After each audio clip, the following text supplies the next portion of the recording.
Hey everyone, welcome to today's explainer. Today we're opening up a totally judgment-free, empowering guide to taking absolute control of your sexual health. We're going to treat this kind of like a storybook for adults, navigating through the essentials of protection with confidence, clarity, and honestly, zero awkwardness. Whether you think you already know it all or you're just looking for a quick refresher, this explainer is designed to equip you with exactly the knowledge you need to make informed, responsible decisions about your body and your relationships. Okay. Let's just dive right into our 5-chapter guidebook for today. We've got 1. The power of protection. 2. Mastering the male condom. 3. Meet the female condom. 4. Inserting the female condom. And 5.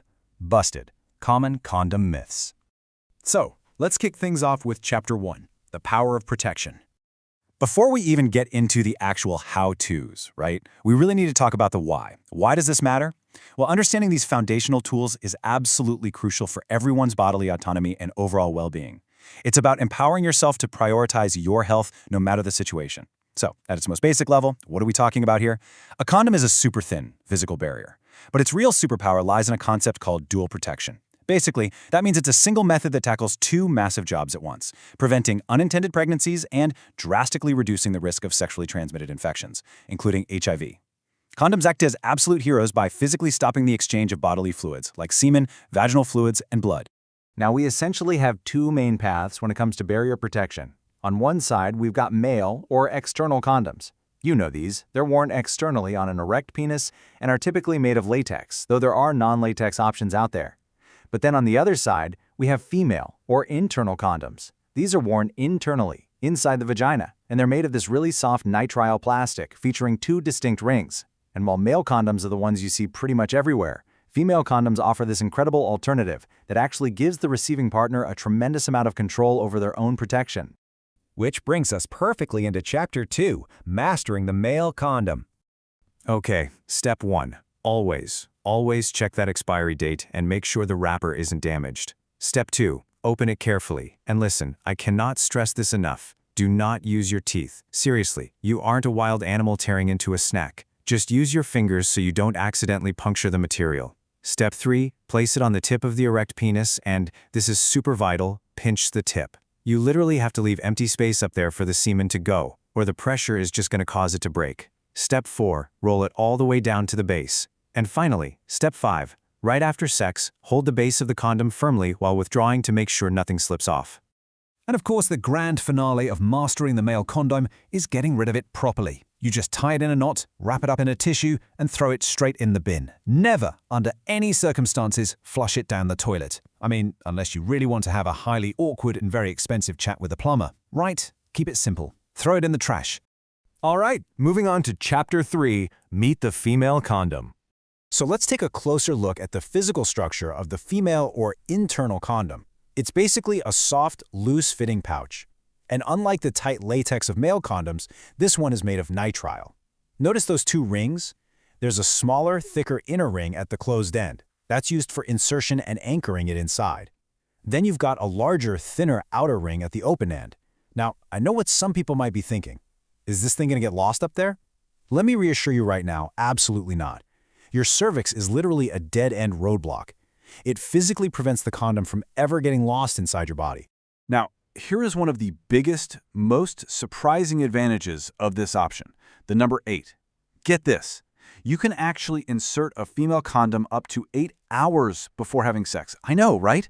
That is a wildly empowering, surprising fact. It means you can prep well in advance, drastically reducing any interruptions in the heat of the moment. It really allows intimacy to feel natural, unhurried, and completely on your terms. Which naturally leads us right into Chapter 4, Inserting the Female Condom. Moving from theory to practical application here, I want to validate that if you've never used one of these, looking at those two rings might feel a bit unfamiliar, but honestly, mastering it is just like learning any new self-care routine. A little practice and it becomes totally second nature. Preparation is key. Just like the male condom, check the expiry date, open that intact package carefully with your hands. Next, find a comfortable position for insertion. That could be standing with one foot raised on a chair, maybe squatting down or just lying back. If you've ever used a tampon, this process is incredibly similar. It's really all about finding an angle that relaxes your muscles and works best for your body. All right, so here are the actual steps for insertion. First up, hold the condom at the closed end and squeeze that smaller inner ring between your thumb and finger so it gets long and narrow. Second, gently insert that squeezed ring right into the vagina. Third, use your finger inside the pouch to push it back as deeply as it will comfortably go until it rests right up against your cervix. And finally, step 4, and this is super important, make sure that larger outer ring remains completely outside, covering the vulva. That outer ring staying outside is completely normal. In fact, it provides a vital extra layer of protection for the external genitalia. Okay, so what happens during and after intercourse? Well, when things start, you or your partner should physically guide the penis into the pouch. That's just to make sure it doesn't accidentally slip between the condom and the vaginal wall. Then, after sex, before you stand up, you simply take that outer ring and gently twist it. Twisting it safely seals all the semen inside the pouch.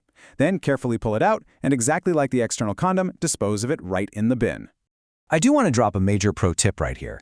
Never ever use a male and a female condom at the exact same time. You might be thinking, hey, double the condoms, double the protection. But actually, scratch that. The exact opposite is true. The friction between the two materials will almost certainly cause them to tear. But here's a highly empowering fact. Because female condoms are made of nitroplastic and not latex, they are uniquely compatible with both water-based and oil-based lubricants. So you've got a lot of flexibility to make things as comfortable and pleasurable as possible. Finally, let's wrap this up with Chapter 5, Busted, Common Condom Myths. Let's rapid-fire debunk 4 massive myths we hear all the time. Myth 1.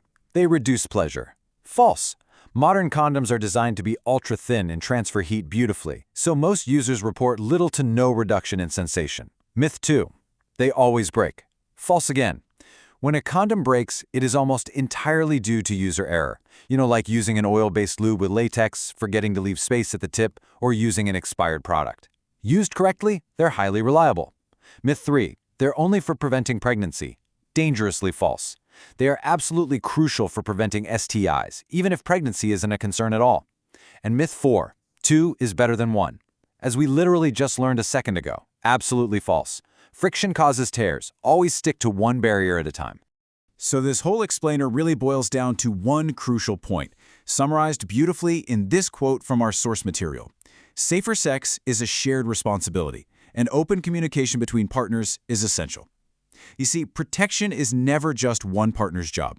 Whether you choose an external male condom or an internal female condom, it's a team effort. It is entirely rooted in mutual respect, really clear communication, and making informed choices together. Which brings us to the end of today's explainer, and it leaves us with one vital question to think about. Safer sex is a shared responsibility. So how will you take control of your health today? By understanding these tools, we're really elevating the condom from just a piece of plastic or latex in a wrapper into a profound, powerful instrument of personal autonomy. Thank you so much for walking through this guide with me. Stay informed, stay empowered, and keep asking the right questions about your health. Catch you next time.